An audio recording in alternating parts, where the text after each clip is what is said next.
Okay, Genesis 7.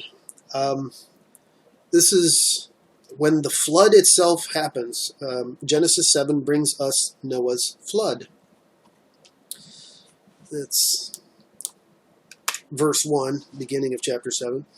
And the Lord said unto Noah, Come thou and all thy house into the ark, for thee have I seen righteous before me in this generation. Of every clean beast thou shalt take to thee by sevens, the male and his female, and of beasts that are not clean by two, the male and his female. Of fowls also of the air by sevens, the male and the female, to keep seed alive upon the face of all the earth. For yet 7 days, and I will cause it to rain upon the earth 40 days and 40 nights, and every living substance that I have made will I destroy from off the face of the earth. And Noah did according to all that the Lord commanded him. These 5 verses were commanded 7 days before the flood started.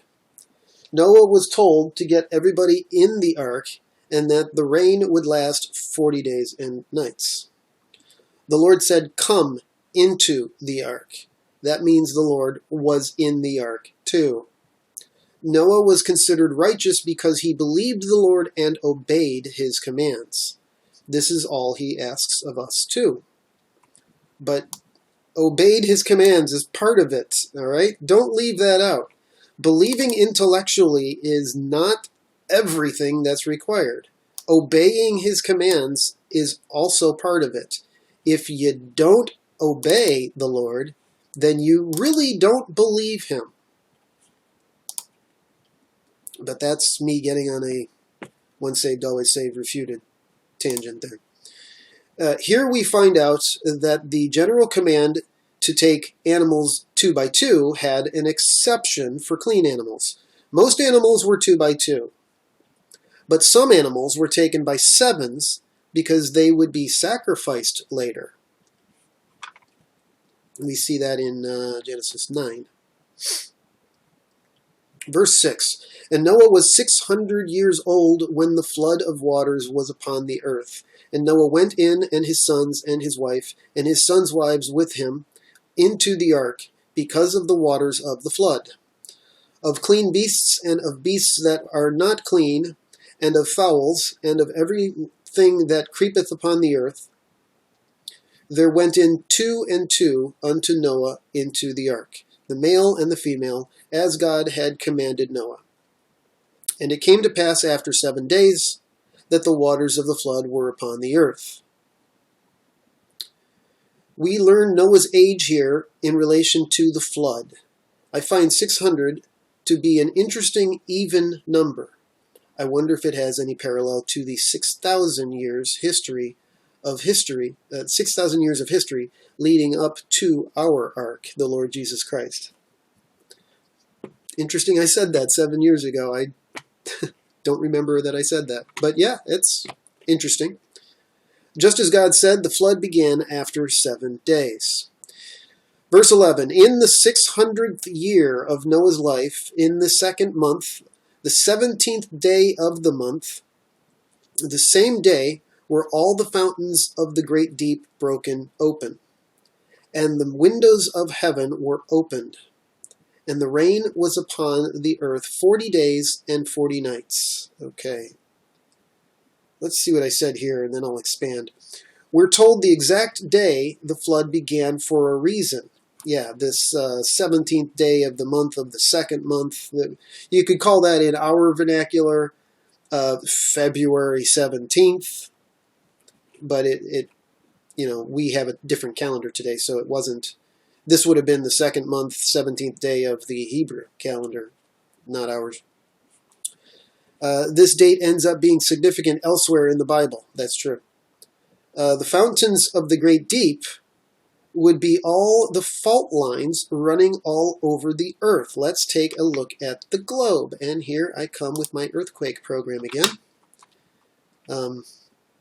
So here's a fault line, obviously, running down the center of the Atlantic Ocean, and they're all over the planet.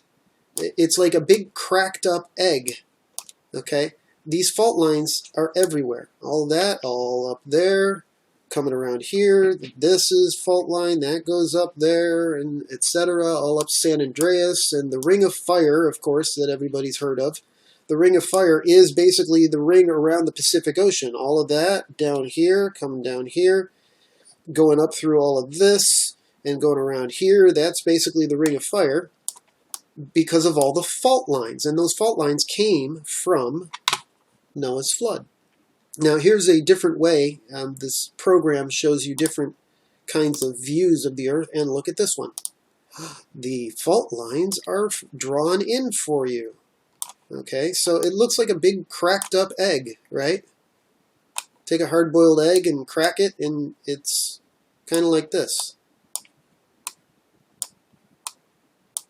All right, isn't that neat? I love this program. So that is all of that. The fountains of the great deep. Now, that's separate from the, I don't know if I'm repeating myself of what's about to come up in Scripture, but see, there's two things here. All the fountains of the great deep broken up. That's the fault lines, and there was water under the earth, and the water came gushing out from under the earth. That's where most of the water came from. And the windows of heaven were open. This is the canopy.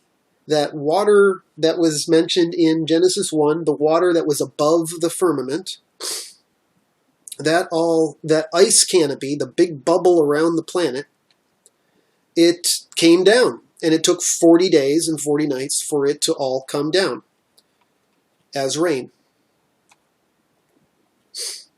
Okay, so here we are. The windows of heaven, yeah, I did repeat myself. The windows of heaven would be referring to the rain falling down from the canopy of water above the earth that I mentioned back in Genesis 1 and 2. Losing this canopy is what changed the earth's atmosphere so drastically that lifespans of everything dropped. Kent Hovind's second seminar video called The Garden of Eden explains this in great detail. That's very true.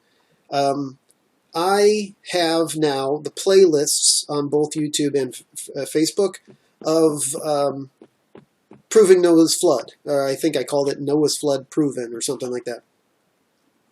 And I'm pretty sure I put the videos about the canopy theory on that playlist. And it explains it all in vivid detail, and it's very, very cool. Too bad secular science doesn't want to know anything about it. Verse 13, in the selfsame day entered Noah and Shem and Ham and Japheth, the sons of Noah, and Noah's wife, and the 3 wives of his sons with them into the ark. They and every beast after his kind, and all the cattle after their kind, and every creeping thing that creepeth upon the earth after his kind, and every fowl after his kind, every bird of every sort. And they went in unto Noah into the ark, 2 and 2 of all flesh, wherein is the breath of life. And they that went in male and female, of all flesh, as God had commanded him. And the Lord shut him in. I think the point of this seemingly repetitive section is that the ark was boarded by all the animals and Noah's family, all in one single day. I'll bet there's a prophetic parallel of this to something in the end times. Yeah, when the Lord comes back, he comes back in one day. The day of the Lord is a single day when Jesus comes back. It's not 7-year time period. It's not a long period of time. It's not going to take God a long time to destroy his enemies. It's literally that day, if you want to call it time of Jacob's trouble. I know you dispensationalists like using that phrase from Jeremiah. The time of Jacob's trouble, mentioned in that Jeremiah passage, literally calls it that day. It's a literal day, okay? And it's the end of the tribulation, and it's at the very end when the Lord comes back. It's not the 7-year tribulation or anything like that. Anyways, I'm getting into eschatology here. I bet there's a prophetic parallel to this. Yes, it's one single day. Notice it was the Lord that shut him in. He saves us. We don't save ourselves. 17, and the flood was 40 days upon the earth, and the waters increased. Now, it wasn't only 40 days on the earth. It's just, this is an update. At the 40-day point, this is what happened. And the flood was 40 days upon the earth, and the waters increased, and bare up the ark, and it was lift up above the earth. Okay, so I guess that's, I wonder if I'm going to, yeah. Sounds to me like for the first 40 days, during the 40 days and 40 nights of rain, the ark wasn't floating yet. It was still solid on the ground. It took 40 days for it to finally reach a level where it lifted the ark up off of the ground. I think that's what that verse is saying. And the waters prevailed and were increased greatly upon the earth, and the ark went upon the face of the waters. And the waters prevailed exceedingly upon the earth, and all the high hills that were under the whole heaven were covered. 15 cubits upward did the waters prevail, and the mountains were covered. Sure sounds like a global flood to me. The water was a minimum of 45 feet deep. The high hills and the mountains were covered. You cannot read this literally and believe this was just a little local flood. I think the world at this point looked pretty much like this. And I used my little thing here and stop spinning so fast. And it looked pretty much like that. Just a big ball of water again, just like it was in Genesis 1 when it was first created. It's the exact same thing I used for that. Okay, so it's just water. I think I want to come back and show you a little something here later. It looked like this. Okay, 21. And all flesh died that moved upon the earth, both of fowl and of cattle, and of beast, and of every creeping thing that creepeth upon the earth, and every man, all in whose nostrils was the breath of life, and of all that was in the dry land died. And every living substance was destroyed, which was upon the face of the ground, both man and cattle, and the creeping things, and the fowl of the heaven. And they were destroyed from the earth, and Noah only remained alive, and they that were with him in the ark.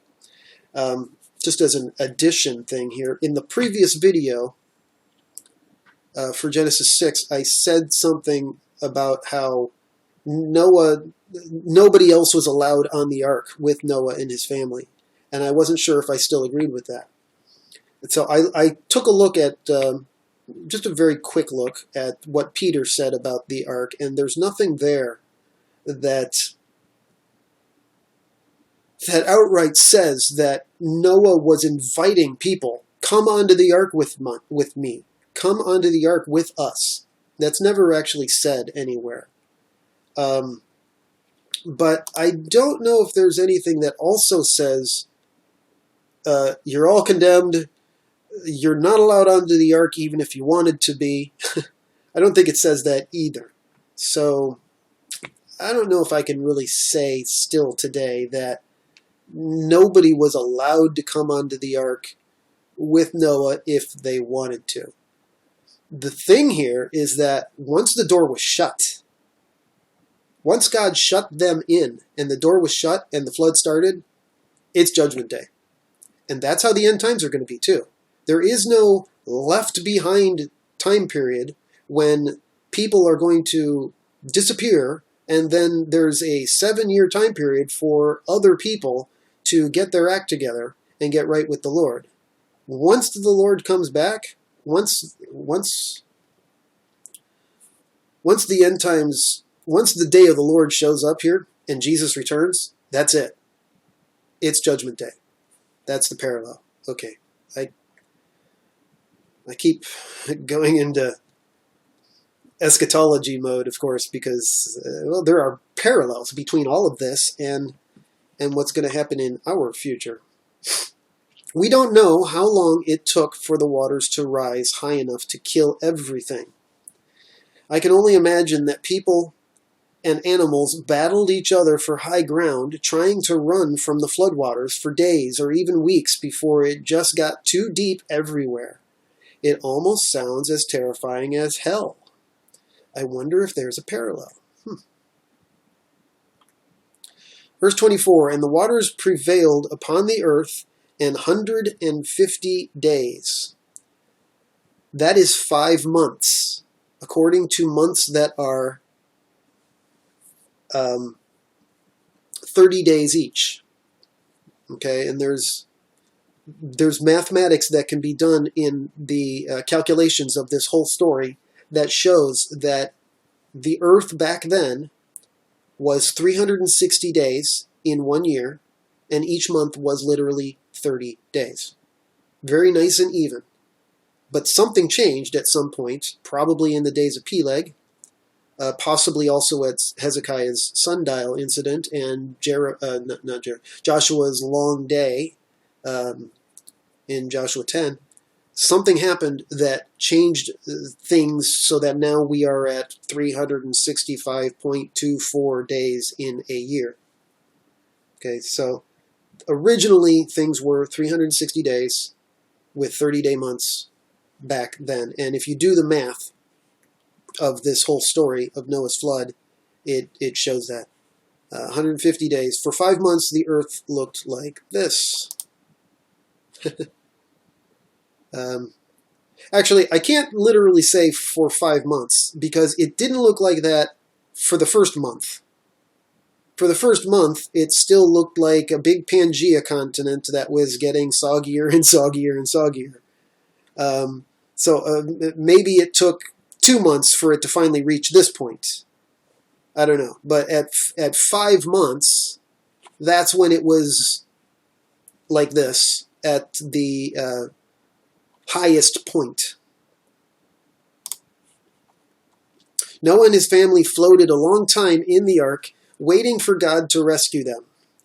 In the next chapter, I will get into the expanding earth theory most of you have never heard of, to explain where the floodwaters went and how Noah's ark landed in a mountain range. Nobody else teaches this. The expanding earth theory is the best answer for where all the water went and how the waters receded. People will say in churchianity, well, the water all went into the oceans, of course. But where is downhill on this? There's no such thing as downhill here. And the waters below, the ground below, was already saturated with water. So where's the water going to go? That's actually a very good question that the scoffers will present. Well, there's a good answer for this, okay? And I think we can finally give them a good answer, but people don't know this answer yet. And most of you will probably think I'm crazy. I'm fine with that. People thought Jesus was crazy. People thought Noah was crazy. All right, that's Genesis 7. God bless you all. We'll see you in Genesis 8.